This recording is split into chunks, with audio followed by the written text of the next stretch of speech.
that. Those are more in the competition track because those are designed for people that have more hours in the week to spend. But that's given that they've already done the most important workouts of the week, in my opinion, which are the threshold work. Okay, so the more time we can spend at our threshold, the more fitness we're going to acquire. All right, today I wanted to talk about what makes a good workout specifically. So this is kind of like in a day-to-day setting, what I'm looking for when I'm looking to create workouts, when I'm looking at other workouts, what makes a good workout to me specifically. Okay, so there's a few factors that I want to talk to, and this is kind of a brief macro overview, and then at the end I want to get a little bit into the weeds for some of you guys that like to get a little bit more scientific, and a lot of this stuff is stuff you learn at the CrossFit Level 1, and why the CrossFit methodology works so much. So hopefully you guys learn a little bit more about the workouts that we do on a day-to-day basis today. So first one is to me is stimulus. So what is the intended stimulus for the given day? Okay, so when I'm thinking about workouts, I'm thinking about creating a workout for the biggest, widest variety of people that's going to allow them to hit the intended stimulus, which for most days is going to be holding that threshold pace of that 80 to 90% effort for 10 to 15 minutes or so. Okay, so the goal is how can we create a workout to where people are holding that pace, where they're thinking in my head, hey, I'm going hard. I feel like I'm close to the red line, but I'm not quite there. I'm not sure how much longer I can hold this pace. And we want them to be in that zone for 10 to 15 minutes for the most part. And we want for people to try to get there 3 to 4 days a week. Okay, so that's kind of the way I look at when I'm creating workouts. I want people to spend as much time as they can in those specific zones. Okay, now there's other workouts that come along, like a hero workout is a great example. Okay, people love hero workouts. We probably do maybe 5 hero workouts a year, so like one every 10 weeks, because that is a completely different stimulus. A hero workout is more of that, we're holding that 50 to 70% effort for a very extended period of time. Okay, and it's more of kind of a slog through, get through that workout as best we can. We're not really teaching our body to move quickly. We're not really teaching our body to adapt. It's just more on like survival, we'll get the work done. And there's a time and a place for that, but if we're doing those every single week, we're setting our clients up as a disservice to them, because they're not making progress from that. Not only are they not making progress from that, they're teaching themselves to move slow, but then it's also going to take away from the rest of the week because they can't really recover from the amount of volume that they did.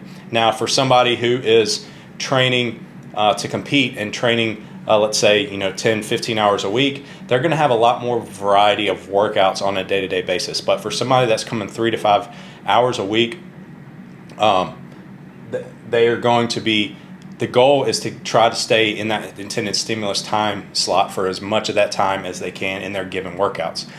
You can think about the more hours a week somebody spends training, the more variety of things they're going to be doing. The less time, the more efficiency, the less hours a week they're spending, the more efficient we need to be with their time. That's why we put a lot of the variety in the more the EMOMs and the fun long grind workouts, or the stuff like that. Those are more in the competition track because those are designed for people that have more hours in the week to spend. But that's given that they've already done the most important workouts of the week, in my opinion, which are the threshold work. Okay, so the more time we can spend at our threshold, the more fitness we're going to acquire in a given period of time. So the intended stimulus is extremely important, and that's why, if you look at our week, Monday, Tuesday, Thursday, Friday, those are typically those intended stimulus workouts where we want to try to find that threshold and try to find a way to hold it. So you'll notice the longer workouts, a lot of times are going to have rest built in, because the rest is designed to help people keep that intensity a little bit higher. Every now and then we'll do a 20-minute AMRAP without rest, but if you'll notice, a lot of times those workouts are designed with lower reps to try to keep moving and keep as soon as you get tired, you're moving on to the next thing. Or like if it's a shorter workout, we want to really keep the intensity high. The reps are going to be descending, so we can really try to keep the pace and intensity high. All of it comes back to designing a workout that is going to allow us to try to hold that pace for as long as we can for the widest variety of people. That's also why we have the different tracks in our class. We have the fitness, performance, competition, and sweat, because there's lots of people with lots of different skills, and we want to make sure that we prescribe a weight and a movement that's going to allow them to do that. So if somebody comes in and we're doing power cleans on a given day, and they pick a weight that's like 80% of their power clean max, and we're doing for 50 reps, they're going to be sitting there looking at that bar most of the time. They're not even really going to get out of breath, okay? And that's not going to be the intended stimulus of that given day. So that's why providing different options for people that are going to allow them to hit the intended stimulus is extremely important. Okay, so, and that also goes hand in hand with intent. What's the intent of the given day? Like I said, most of the time, the workout in the class of the day is the intent is going to be, let's put together weights, movements, rep schemes, length of workout that is going to allow the most people to get into that threshold pace for the longest period of time, okay?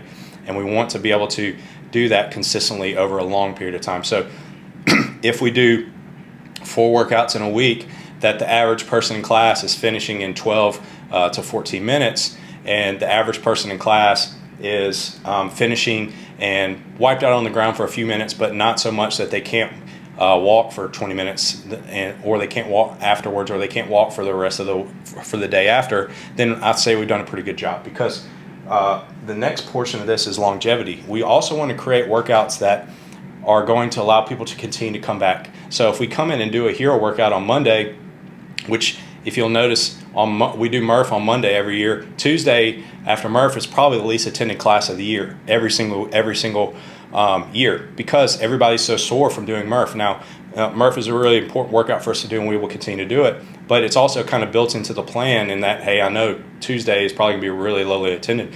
So if our goal is longevity, if our goal is to get people in the best shape of their life, which is extended over years, hopefully decades, then we're doing them a disservice by programming workouts frequently that's going to not allow them to have much intensity left for the rest of the week consistently. Okay, so we want them to be able to continue to work out intensely week to week, month to month, year to year. And so we want to have a workout that's going to allow them to, A, get a great workout, hit that threshold pace for a long period of time, but also be able to recover and come back again the next day or the day after. Okay, that's also why we do a lot of machine work. People ask a lot. Siri has a question. People ask a lot, why do we do so much machine work? Okay, and because it allows us to be able to keep the intensity high without beating up our body up so much. Okay, it is going to be that portion of the workout to where we're able to keep our heart rate high, we're able to keep moving, but also we're not doing so many reps of so many different things that combined with so many reps that we did the day before, that all of a sudden our body's going to start breaking down and we have a bigger chance of injury. Because for me, longevity is the magic formula for fitness, just like it is for strength or anything else.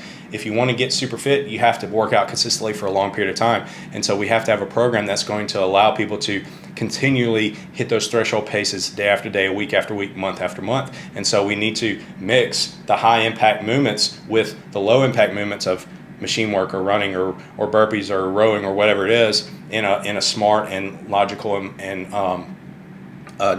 methodical way, so that they can continue to hit those paces over a long period of time. So that's why we structure the things the way we do. That's also why we have partner workouts on Wednesdays or Saturdays, because it allows people to have that mental break of pushing themselves against the clock by themselves 2 days in a row. Well, that third day, we kind of need a mental break more than anything, okay? So it allows us to have a more fun work out with a partner while also getting a great workout. That's why a lot of times the partner workouts will be lower skill, more aerobic work. Not always, depending on what we've done on that week, but a lot of times they're going to be lesser impact workouts that are designed to be a little bit more fun and kind of a mental and physical break to be able to go back into Thursday and Friday and hit those hard and try to hit those threshold paces again. So that's kind of the way that we structure that for longevity. The fourth is progress. Obviously, the goal is to make progress, and we want our members to make progress consistently over a long period of time. And I think that we've done a great job of finding a program that works and allows people to continue to make progress, whether it's people that have been coming to Coyote over 10 years or people that have just joined in the last couple of months and everybody in between. And that's where the track system comes into place, and having a laid out program and a blueprint for the entire year, and the extra work and the strength conditioning and all that type of thing. But like I said previously, progress only happens with consistency. And consistency only happens with a program that's designed to allow for you to go hard in a day and then come back the next day and go hard again, okay? If we're going hard in a day and killing ourselves on Monday and then not able to really do anything with any kind of effort or intention again until Thursday, we're never going to really make a whole lot of progress because we're just kind of taking 2 steps forward, 2 steps back.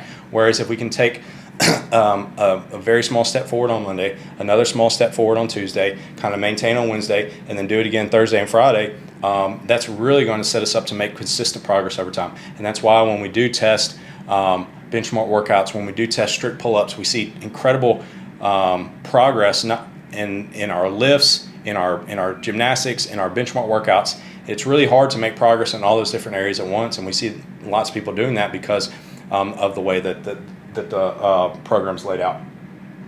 The next is help you achieve your goals, and I wrote that. Oops.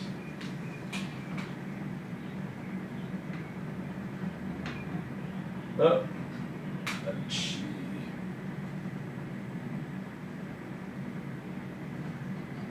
There you go. Achieve your goals. Everybody has different goals, okay? The 45-year-old mother of 4 has different goals from the 22-year-old fresh out of college kid who wants to compete, who has different goals from the 65-year-old grandfather. Everybody has different goals. So each workout needs to be designed specifically for you to achieve goals. So if the workout on the board is ring muscle ups and squat snatches, and the coach just says, all right, here's the workout and we'll find a scaling option for everybody else. Well, that's not really doing that's doing a disservice to 95+% of the class population who has no goal of doing ring muscle ups and has no goal of doing squat snatches. That's why we have different variations of the workouts. So each workout every day is designed to have different options that are geared towards different people with different goals. Now, everybody is unique, but most people have very similar goals in different aspects. You know, there's different groups of people that have similar goals in different areas. That's why we have competition, which is designed for people who want to do CrossFit competitions or fitness competitions. We have performance, which is designed for people who want to perform better in the gym, who want to set PRs maybe, who want to get faster at workouts or be able to do movements, but they don't really care about competing. They just want to perform better to perform better. And then fitness is for people who just want to live a fit and healthy lifestyle, okay? And there's different skill levels and different weights for each track. And there's also a sweat option for people who don't want to touch a dumbbell and don't want to keep score. And so all those different people have different goals, but they're all able to work out together. And so a good workout helps you achieve your specific goals, all right? Now, all that kind of goes into efficiency. And for me, efficiency is the most important thing in a workout program, because I'm at the point in my life, and most people are at the point in their life where they're not wanting to spend 10, 15, 20 hours in the gym each week, okay? I spend 4 to 5 hours a week working out, and I'm still able to make progress because I'm doing the most efficient things for my time, okay? And that's what I want to provide for everybody else, is a program that's going to be efficient, that they can come to Coyote 4 days a week and achieve all their health and fitness goals. And that's my ultimate goal. You do that by power output, okay? And so these are physics formulas that can get a little bit complicated. We probably all learned these in high school, but they apply to what you're doing in the gym, okay? So what we're doing is we're trying to maximize our power output, okay? Which power is work divided by time, okay? So we want to do more work, and the more work we do in less time, the higher our power output. And remember, work is force times distance. So how much moving a weight across a distance, a given distance, that's how much work we did. We want to do that in as little time as possible, and that's how we increase our power output. And that can apply to body weight movements, because you calculate using your body weight, and so you can apply it to running, you can apply it to rowing. All that to say, that's why we pick the movements that we do, because they have the highest power output. A thruster is going to be a very high power output movement. We're moving weight a long distance over a very short amount of time and doing a lot of work in that amount of time. Same thing for like a burpee or running or rowing, okay? Like a standing bicep curl or a dumbbell kickback.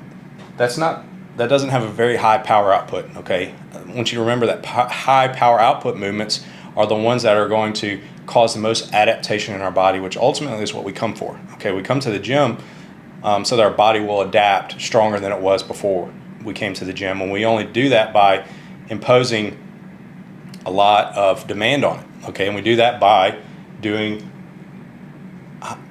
high power output movements, okay? So if you think about what we're doing in the gym, if you think about we're doing back squats, we're doing deadlifts, we're doing multi-joint movements and recruiting a lot of muscles, lifting heavy weights, we're putting out a lot of power when we're doing those things, because that's going to cause our body to adapt. And that's the reason that I choose to train this way. This is the way I've trained this way for 15 years, because I know it is the highest power output.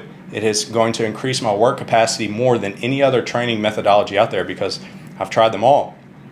But this is going to give you the most bang for your buck, okay? So if you're able to hold your threshold pace, that means that your work capacity is going to be higher, your power output is going to be higher over that period, okay? So we can go back to the example of the power clean that I gave earlier. If you're doing a workout at 50 reps and you're doing 80% of your power clean max, and it takes you 20 minutes to do those 50 reps, or if you do power cleans at 50% of your power clean max and it takes you 6 minutes to do that, your power output on the 6-minute workout is going to be higher than the power output on the 20-minute workout, because the time aspect, you did it a lot faster, okay? And so your body's going to adapt more to this workout because your power output was higher. You can think about power output as a direct correlation to adaptation, okay? So when you're picking your workouts, you're picking your weights, we want to think about which one of these variations is going to cause the highest power output for me personally in this given workout. And I'll put those in the notes, and I'll talk to the coaches about that and try to help people pick those.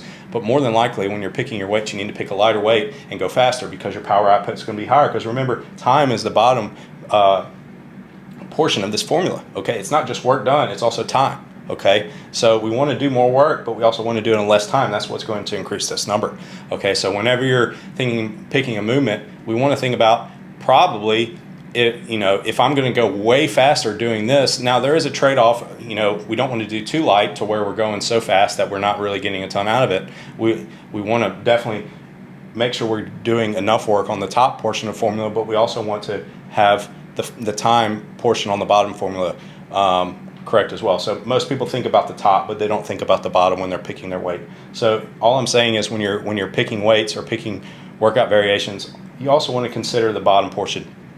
If you're consistently finishing 5 to 10 minutes slower than everybody else in class, then we probably need to lower the work requirement in your specific workout so that the time can go down, okay? And then once you get to the point where all of a sudden in the time portion, I'm one of the fastest people consistently every single day in this variation of the workout, well then maybe we can start considering increasing the work that you're doing in the workout portion of class. And so all those are really important to keep in mind, okay? So all that being said, what makes a good workout? The stimulus, intent are very important, but all of it really comes back to longevity, because we know nobody's going to achieve elite fitness in a day or a week or a month. They're going to achieve elite fitness in years, okay? And we want to be able to find something that we can do consistently for years in order to help us achieve our goals. And everything that we do in here is designed to help people do that.